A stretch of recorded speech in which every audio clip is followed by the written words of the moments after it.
కోపం అన్నాను అనుకోండి, తప్పు. ఏమిటి నాకు ఈ దిక్కుమాలిన కోపం, అస్తమానం నాకు కోపం వస్తుంది, నాకు ఈ కోపం పోదా అసలు అని నా కోపం మీద కోపం వచ్చిందనుకోండి, అప్పుడు ఆ కోపం పోవాలని కోరకూడదు, ఆ కోపం ఉండాలి. అది ఉత్తమ కోపం. కాబట్టి ఉండి లేనిది అవుతుంది, ఉండి ఉత్తమ గుణం అవుతుంది. ఎప్పుడు ఒకప్పుడు దుర్గుణంగా ఉన్నది ఒకప్పుడు సుగుణం అవుతుంది. అలా ఎప్పుడు మారుతుంది జీవితం అంటే సమస్తము ఈశ్వరుని యందు న్యాసమైనప్పుడు. అలా ఆయన నిర్హేతుకమైన కృపని చూపించాడు ఒకప్పుడు సమస్త ప్రాణికోటి యందు. వీళ్ళకి షడూర్ములు ఉన్నాయి. షడూర్ములంటే ఆకలి, ఆకలి దప్పిక, ఈ రెండు భరించడం విశేషమైనటువంటి కష్టం.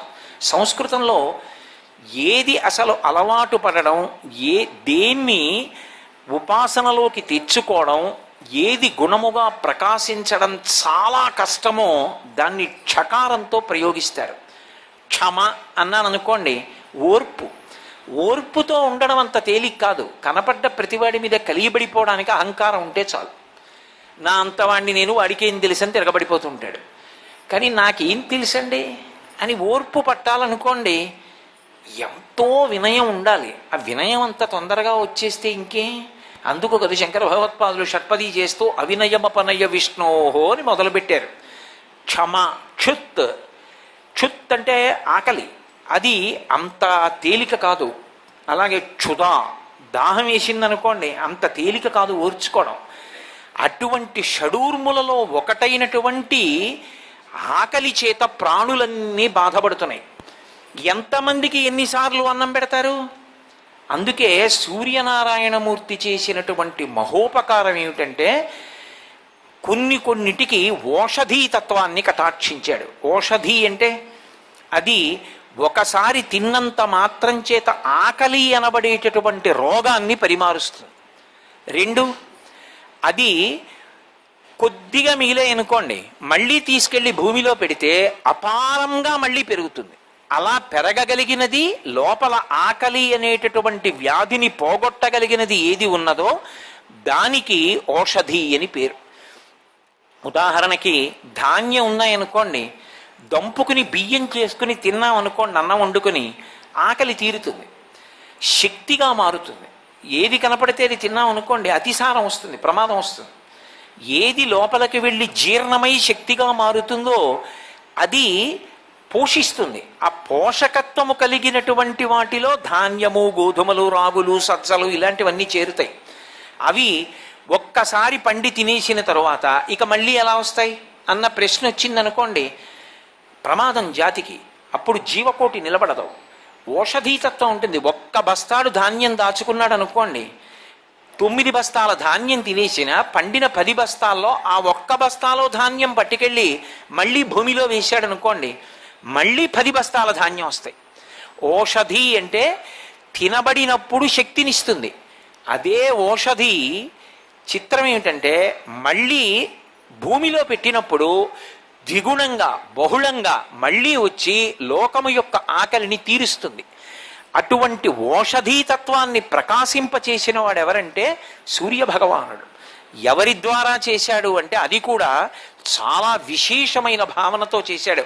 ఎక్కడ చెప్పారు ఈ విశేషాలంటే మహాభారతం ఆరణ్య పర్వంలో ధౌమ్యుడు మాట్లాడతాడు. ఆయన చెప్తూ ఉత్తరాయణం అంతా కూడా ఆయన భూమి మీద ఉన్నటువంటి జలాశయములలోని నీటిని, ప్రాణుల యందు ఉన్నటువంటి నీటిని కూడా లాక్కుంటాడు. అంతగా నీటిని లాగుతాడు ఉత్తరాయణం అంతా. దక్షిణాయన ప్రారంభం అయ్యేటప్పటికీ ఒక చేత్తో వర్షం కురిపిస్తాడు, రెండవ వైపు నుంచి 300 కిరణముల చేత దేవతలను, మనుష్యులను, పితృదేవతలను పోషిస్తాడన్ననే. అందులో ఆయన ఏం చేస్తాడంటే చంద్రుడికి ప్రకాశం ఇస్తాడు. అందుకే సూర్యుడు చంద్రుడి మీద ఆధారపడి ప్రకాశిస్తాడు. ఆ సూర్యుడి నుంచి పడినటువంటి కిరణముల చేత చంద్రుడు అమృతత్వాన్ని పొంది సుధాకిరణుడై అమృతంతో కూడినటువంటి కిరణాలని విడిచిపెడతాడు. అందుకే శంకర భగవత్పాదులు ఎప్పుడెప్పుడు సౌందర్యలహరిలో చంద్రుడి గురించి మాట్లాడినా హిమకరహ హిమకరహ అంటూ ఉంటారు. చల్లని కిరణములు కలిగిన వాడు అని. ఆయనకి సుధాధారలను విడిచిపెడుతుంటాడు. ఆయన కిరణములలోంచి అమృతం పడుతూ ఉంటుంది ఎప్పుడు. అందుకే ఆపాతాళ నభస్థలంత భవన బ్రహ్మాండమా విస్ఫురత్ జ్యోతిస్ఫాటికలింగమౌళి విలసత్పూర్ణిందువంతామృతై అస్తోకప్లుతమేకమీశమనిశం రుద్రానువాకాన్ ద్యపం ధ్యాయే దీప్సిత సిద్ధయే ధ్రువపదం విప్రోభిషించేచ్చివం బ్రహ్మాండ వ్యాప్త దేహ భసిత హిమరుచాభాసమానాభుజంగై కంఠే కాళాః కపర్దాః కలిత శశికలశ్చండకోదండహస్తాః త్రిక్షా రుద్రాక్షమాలా సులలిత వపుషః సంభవా మూర్తిభేదాః అని అభిషేకం చేయడం వల్ల ఫలితం వస్తుందా, అభిషేకమునకు ధ్యానము చేత ఫలితం వస్తుందా అంటే యథార్థమునకు అభిషేకం చేత ఫలితం వస్తుందని చెప్పల. ధ్యాయేత్ ఈప్సిత సిద్ధయే.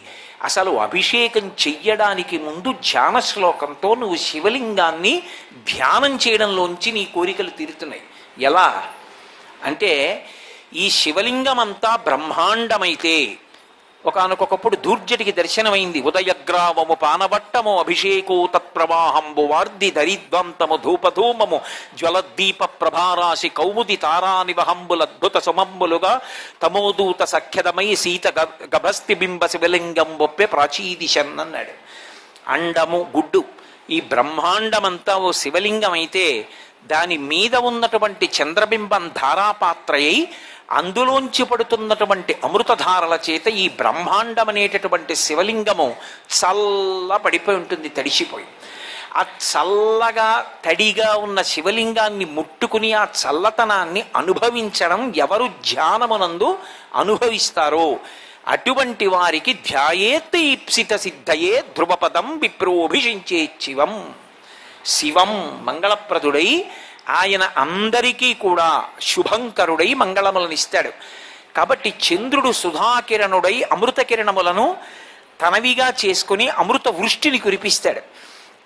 ఇప్పుడు ఆ అమృత కిరణముల చేత ఓషధీతత్వాన్ని కల్పిస్తాడు. ధాన్యం పండుతోందనుకోండి, ఆ పండుతున్న ధాన్యం కొంతకాలం నిలవ చేసి తీసుకొచ్చి మళ్ళీ భూమిలో పెట్టి తడి తగిలితే అందులోంచి అంకురము వచ్చి ఒక్క వడ్డు గింజలోంచి కంకు పుట్టి కంకులోంచి మళ్ళీ ఇన్ని ధాన్యపు గింజలు ఎవరి అనుగ్రహం చేత వచ్చాయని అడిగారు.